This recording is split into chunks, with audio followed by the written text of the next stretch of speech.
Pero, doon sa 13 senador ho o 13 Judas na tinatawag, wala na din akong pinapaniwalaan dun mga bossing.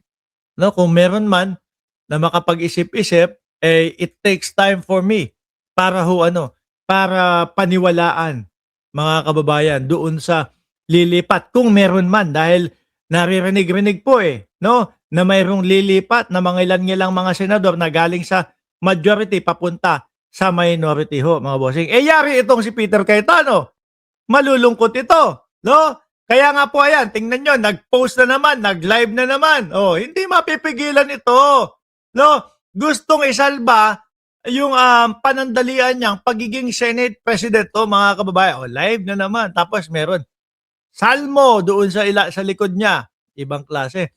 Tinawag ni Cayetano na tyranny, no, tyrannical, yung mga minority bloc po or gumagamit ng kapangyarihan o puwersang gumagamit ng kapangyarihan ho, mga kababayan, para pumabor sa kanila ang sitwasyon. Totoo po ba yon? Ganun po ba talaga ang nakikita natin, mga boss chief amo sir?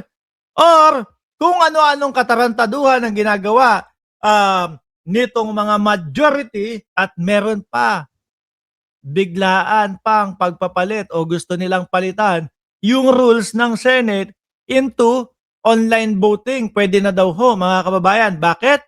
Para pumabor doon sa mga posible at maaaring mga makulong na mga kapwa nila mga senador. Bakit po? Kasi kapag ka nabigyan ng pagkakataon na mag-live stream, na bumoto through online itong mga ito, mga kababayan, mayroon pa ho silang tsansa sa 2028 para makalabas agad. Bakit? Kapag ka ang vice-presidente, ibinoto nila na acquitted kahit dapat naman ay maoblo o dapat naman matanggal sa posisyon, makakatakbo po yan sa 2028. Hindi naman ho tayo natatakot doon sa pagtakbo o kung sakali na tumakbo ang vice-presidente at makalusot dito sa impeachment. Bakit po? Isang Bongbong Marcos at Leni Robredo lang eh. Natandeman yan eh.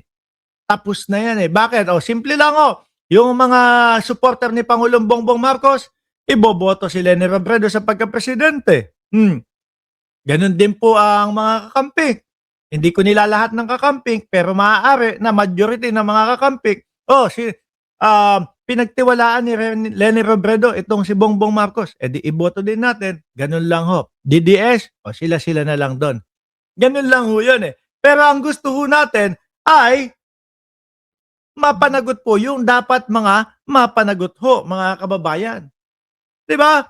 Kaya ito, yung mga pamumwersa, biruin mo, hindi ako nagkakamali, si Ping Lacson pa lang yata yung nagko-question o si Senator Tito Soto pa lang yung nagsasalita at question doon sa online voting.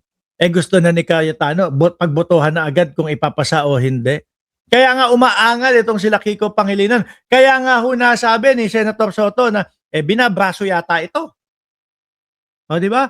Nasa side nila mga bossing, yung mga pambabraso at yung paggamit ng bilang para pumabor sa kanila lahat ng sitwasyon.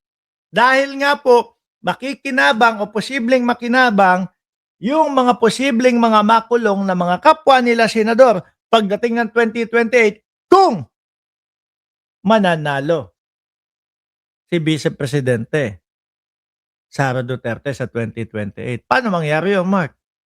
Etong mga bumoto sa kanya para ma-acquit siya dito sa impeachment na ito, syempre, utang na loob. Di ba? Sino nakakulong dyan? Senator Chis. Laya, Chis Escudero. Jinggoy, binoto ako, acquit. Laya, Jinggoy. Villanueva, Jesus is Lord. Laya, Villanueva. Di ba? Mga bumoto sa akin para ma-acquit ako at maging presidente ako. Simple ho, mga kababayan. Ngayon tuloy natin ito. During Facebook live stream, Cayetano rejected claims by the minority senators that the majority bloc was railroading amendment to Senate rules and instead accused them preventing a proper discussion of the proposal. Sabi nila, tyranny of the majority. Hindi po. Tyranny. Tulpo to. Tyranny. Lakso. Aba, tyranny Pangilinan. Tyranny Hontiveros kasi palakasan ng boss. Mababaw ang putang inang ano to. Ay, sorry! Nadadala lang ho. John Capacete. Oh.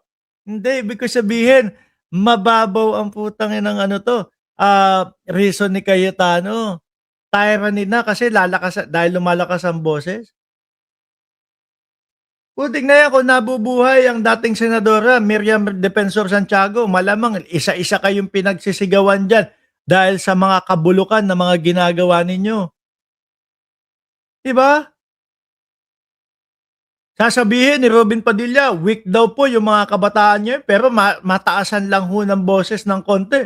Wala na, iiyakin na. So, sa tingin niyo po ba yung paghahamon ni Robin Padilla doon sa Senado na na kay Kiko Pangilinan? Wag ka tingin niyo totoo 'yon? Ikaw ho, mga kababayan, nasa loob ka ng Senado. Alam mo, may nakikita ka, 5, 6 na posibleng umawat kapag ka ikaw ay naghamon ng suntukan. Senador ka. Alam mo, sa loob ng Senado, maraming kamera ang nakapokus at magiging headline ito at mukhang astig ka. No? Gagawin mo din siguro yung ginawa ni Robin Padilla. Oh, may aawat naman sa akin dito. Halika! Hoy! Suntukan! Huwag mo akong ginagin yan, pare, ha? May mga camera, kailangan astig na astig yung dating ko. Di ba? Ginagawa na lang hong shooting ang mga ito, mga kababayan, eh. Ginagawa na lang pong katatawanan ang bayang Pilipinas, mga bossing, eh.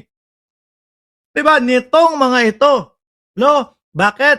Dahil doon sa pagsubok nila na matulungan na ma-acquit ang vice-presidente. Kayang-kaya natin sabihin na ganyan ang gusto nila, mga boss chief amo sir. Dahil simulat umpisa pa lang ho, mga kababayan, ay gusto na nilang ipahinto ang impeachment o pinipigilan na po nila ang impeachment kahit hindi pa ho nila nakikita, nare-revisa yung mga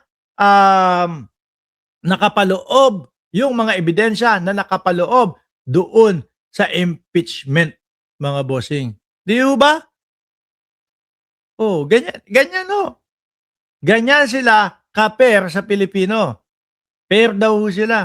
Para sa Pilipinas daw sila. Para sa Pilipino.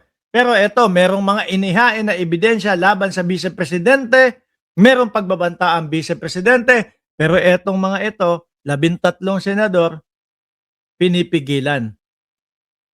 Pinipigilan na malaman ang katotohanan ho, mga bossing.